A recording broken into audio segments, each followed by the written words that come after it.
Dakshineswar metro স্টেশনে ছাত্র খুনের ঘটনায় গতকাল অর্থাৎ শুক্রবার রাতেই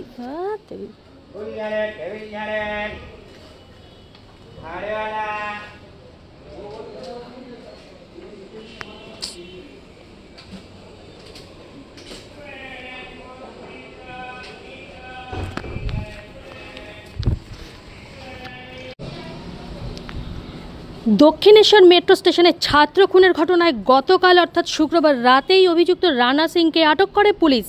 এই রানা সিং নিহত মনোজিৎ যাদবের সহপাঠী। রানা সিং বরানগর থানার অন্তর্ভুক্ত আলমবাজার এলাকার বাসিন্দা এবং বাগবাজার হাই স্কুলের কমার্সের ছাত্র।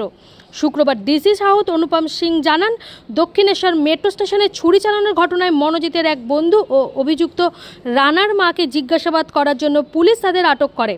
ঘটনাস্থলে ব্যারাকপুর পুলিশ কমিশনারেটের উচ্চপদস্থ আধিকারিকরা সিসিটিভি ফুটেজ সংগ্রহ করে তদন্ত শুরু করে। হাওড়া স্টেশন থেকে এই ঘটনার মূল অভিযুক্ত রানা সিংকে শুক্রবার রাতেই আটক করে।